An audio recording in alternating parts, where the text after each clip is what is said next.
karena kita akan membersihkan hati, maka perlu proses. Operasi berat. Membersihkan kotoran dalam hati perlu operasi berat.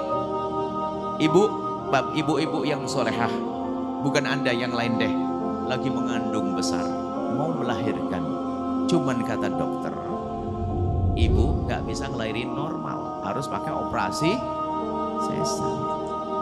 Apakah saking girangnya ibu langsung ngomong, sudah dokter robek aja gak pakai obat bius? Gak bisa, harus pakai obat bius. Nah, makanya kalau tiada ngomong bisa operasi berat, kok langsung ngomong bisa, saya belum ngasih obat bius. Saya belum ngasih obat bius kok ngomong bisa-bisa, pasti bohong dia. Mau dikasih obat bius? Mau dikasih obat bius? Anda kalau sudah nelen obat bius dari saya, Anda pulang doain orang dengan gampang. Jamin deh. Obat bius Anda minum habis ini, Anda pulang mendoakan orang kurang ajar mah gampang, enteng. Kalau ternyata kok nelen obat bius yang saya berikan kok masih nggak bisa, sudahlah, obatnya cermin nanti terakhir. Ambil cermin lalu Anda tunjuk, dasar kau Abu Jahal, gitu saja. Obat biusnya yang pertama, ibunda yang solehah, adikku yang solehah, ayahanda yang soleh, adikku yang soleh. Obat biusnya dari baginda Nabi. Ini kami sebar kemana-mana obat bius ini, saya telan dan mujarab bagi saya mudah ada pengaruhnya obat bius ini. Adalah hadis baginda Nabi, "Ma min 'abdin muslimin yad'u li akhil muslimi 'ala dhahri ghaibi illa wa qala al-malaku wa laka bimithlin." Tidak ada seorang mukmin yang mendoakan orang mukmin lain yang saat orang mukmin lain itu tidak ada di hadapannya, termasuk di dalamnya lagi bermasalah. Kalau ada orang doakan saudaranya yang bermasalah dengannya, temannya yang bermasalah dengannya, maka yang mendoakan tadi langsung didoakan malaikat, walaka bimithlin, kamu dapat duluan. Ulama mengatakan apa? Ini doa yang sangat mudah dikabul oleh Allah, yaitu dengan cara doa mendoakan orang lain. Kalau kita mendoakan orang lain, apalagi orang itu kurang ajar sama kita, lebih cepat dikabul untuk kita. Makanya yang jomblo-jomblo itu doain jomblo lain deh. Doain jomblo lain, ya Allah. Tidak usah doa, ya Allah semoga segera kau kirim jodoh kepadaku. Kelamaan tuh egois doanya. Ya Allah temanku itu, ya Allah semoga cepat jodoh dia, ya Allah. Setiap hari doain orang lain. Malaikat menjawab, walaka bimithlin, cepat nikah. Makanya pada terlambat nikah doanya salah tuh. Ini mujarab doa ini. Dan dikatakan para ulama, ada satu doa yang sangat mudah dikabul oleh Allah, tapi sangat mudah dilupakan oleh hamba Allah, yaitu doa dengan cara mendoakan orang lain. Dan ini mujarab. Dan ini saya amalkan. Makanya saya sedang ngandani Allah ta'ala doa isyalah. Pokoknya kalau ada orang ganggu kita, cuman gak ada yang ganggu, jadi pusing kita.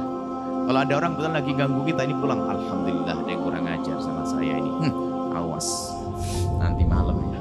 Itu, ya Allah semoga rezekinya banyak, istrinya tambah cinta, anaknya soleh-solehah. Kalau awal-awal Bu, Pak, kalau awal-awal lagi baru dalam obat ini masih ada pengaruh obatnya itu belum terlalu kuat. Jadi masih gini-gini doanya. Ya Allah, semoga masih kalau di syuting jelek banget dia. Cuman gak apa-apa latihan. Anda harus berani berlatih mulai malam ini. Kalau Anda pengen dikabul doa Anda, sudahlah jangan ribut-ribut. Jangan nunggu nanti umroh. Di depan multazam, betul umroh depan multazam, umroh apa? Doa depan multazam dikabul oleh Allah. Tapi kalau hatinya penuh dengan kebencian, ayo. Tapi ini doa ini sangat mudah dikabul oleh Allah dengan cara mendoakan orang-orang yang bermasalah dengan kita. Pastikan Anda doakan. Mumpung ada orang ajar kepada Allah. Ya Allah semoga rezekinya banyak ya Allah. Semoga kalau dia punya utang segera terbayarkan. Berarti tahu Anda punya banyak utangnya. Jadi doanya seperti itu. Doain pokoknya. Doain. Dan itu mujarab Bu. Dan kita perlu mengamal. Saya ngamalkan itu. Sehingga sudahlah malas kita doain jelek. Takut. Dalam riwayat kalau orang doain jelek kepada seseorang, itu doa itu naik. Turun lagi. Kalau memang doa itu pantas untuk orang itu, akan kena orang itu. Kalau tidak dikembalikan jika kita yang doa. Kan rugi kita doain jelek. Sudah mulai masuk obat biusnya? Lumayan, sudah ngerasa. Sudah mulai bisa doain ya. Itu bu tetangga itu kurang ajar tuh. Terus sudah begitu ahli maksiat lagi kayak tadi yang pertama. Masuk selanjutnya. Doain dengan doa kebaikan. Inilah ilmu yang harus kita ambil hari ini. Kita perlu membangun cinta itu, keindahan dalam sesama. Gak perlu dengan dendam, gak ada guna. Kemudian terakhir nih obat biusnya, barangkali memang Anda ini terlalu kebal banget. Jadi perlu obat biusnya perlu dosis tinggi, saya kasih dosis lagi. Bayangkan ibu nanti di saat kita dibangkitkan di padang mahsyar.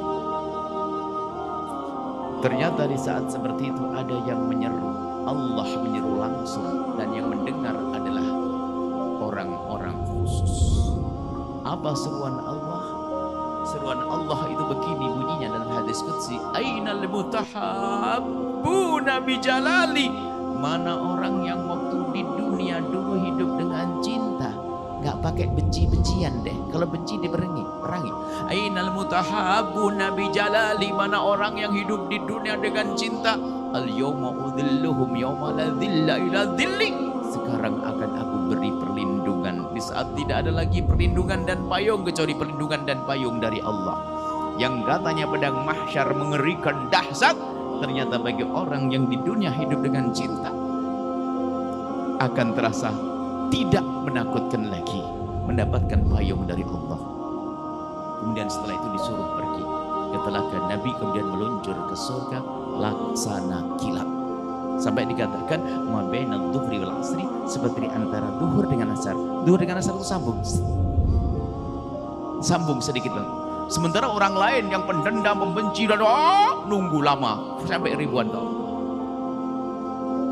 Makanya di saat kami mendengar kisah ini, kami ingat kisah di dunia saat ini, yaitu Anda pernah tidak dengar begini bu? Kalau ada orang marah begini, demi Allah aku tidak rela, akan aku tuntut nanti di akhirat.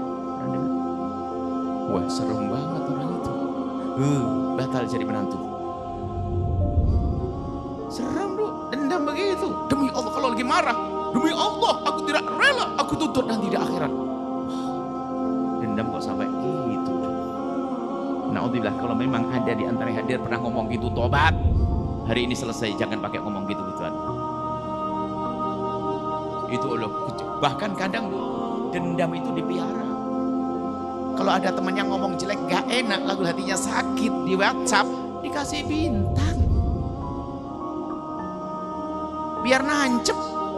Ajib, dihapuslah, dikasih bintang. Allah, dihapus. Tidak, saya tidak boleh dendam, tidak boleh dendam. Nah, orang pendendam ngeri. Lah, ternyata siapapun yang berbuat zalim akan dibalas oleh Allah. Kalau tidak di dunia, nanti di akhirat akan diberesin. Sehingga sampai ayam jago yang zalim, nanti yang jago yang dizalimi diizinkan bangkit untuk membalas, kemudian setelah itu mati lagi. Tapi kalau manusia enggak, melanjutkan perjalanan di padang mahsyar sampai Shiratal Mustaqim, sampai masuk neraka atau surga. Jadi semua berbuat zalim diizinkan. Saya bayangin diri saya sendiri, gak usah orang lain. Di saat saya marah di dunia, saya gak terima, saya tuntut di akhirat, diizinkan. Hei Yahya, tuntut tuh orang, tuh tuntut dia. Dia dulu pengambil duitmu, dia nyacimu, dia menggunjingmu. Wah, baik ya Rabb, akan aku tuntut dia. Kau dulu gunjing aku ya. Kau, diizin, beres. Noleh saya. Rombongan ini sudah hilang. Rombongan orang yang saling mencintai sudah masuk surga.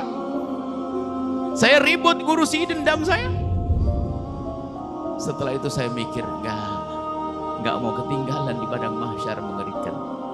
Lebih baik saya maafkan waktu saya di dunia ini, nggak usah nanti di akhirat. Maka saya katakan kepada siapapun, kalau ada yang jahat sama saya, urusan pribadi saya, ngambil hak saya, mencaci saya, menfitnah saya, menggunjing saya, sudah saya maafkan. Yang dulu dan yang akan datang. Selesai, saya tidak mau ngurus. Yang penting saya maafkan, selesai. Tidak mau saya nuntut di akhirat. Daripada ketinggalan. Bisa ibu kayak gitu kira-kira nanti? Insya sudah mantep ya obat biusnya. Sudah mantep. Kalau ternyata obat bius ini nggak bisa, dokter menyerah. Tadi ambil cermin selesai, langsung ada tunjuk-tunduk. Dasar Abu Jahal, dasar Namrud. dasar Fir'aun, gitu aja sudah. Orang kok keras hati kayak begitu, sama umat Nabi Muhammad gak tersentuh hatinya. Inilah yang perlu kita hadirkan di hati kita saat ini. Sudahlah, ini umat Nabi, jangan didendam dia. Kalau dia salah, yuk kita maafkan. Kalau nggak bener, ayo kita luruskan. Kalau dia salah pada kita maafkan. Bukan salah pada Allah ya. Kalau salah urusan tobat masing-masing, urusan pribadi kita. Kalau ini kita pakai, nggak akan kebayang kakak adik rebutan waris. Nggak akan kebayang seorang anak durhaka sama ibunya.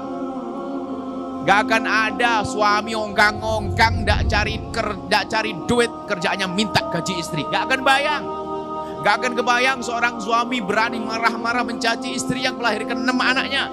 Gak akan kebayang seorang istri berani tolak pinggang gara-gara uang suami yang kurang. Gak ada. Karena apa? Hatinya sudah benar. Tapi hari ini Masya Allah, problem-problem umat ini banyak. Ternyata permasalahannya satu tadi, hatinya tidak dibenahi. Lawang suaminya, nah kok dimarahi, dimusuhi suaminya. Istrinya yang melahirkan 6 anak, 7 anak melahirkan. Kadang dicaci, kadang dipukul dan sebagainya. Saya nggak kebayang kalau ada seorang laki-laki mukul istrinya, tidak tahu otaknya ada di mana itu. Nggak kebayang juga seorang perempuan tolak pinggang di depan suaminya, itu apa yang dicari di balik itu semuanya? Dendam yang dipiara. Nah inilah belajar kita hari ini. Ingat, pungkasannya, jangan mencari kesalahan orang, tapi cari kesalahan dirimu. Ceramah ini untuk aku, jangan ceramah ini untuk orang lain. Aku yang ngomong, Anda yang dengar gak usah ngomong. Iya betul, suamiku itu pendendam. Nggak usah, Anda saja dulu, jangan ngurusi orang lain. Anda istriku pendendam. Enggak, kamu, Anda. Kita perlu belajar sehingga pulang kita ke rumah kita adalah dengan penuh, dengan harapan, dengan hati yang lapang, sudah bisa memaafkan, belajar paling tidak. Biarpun katanya orang lain sampai orang-orang dulu sampai 20 tahun, tapi kami minta pada Allah semoga sehari 2 hari sudah beres, sehingga kita enak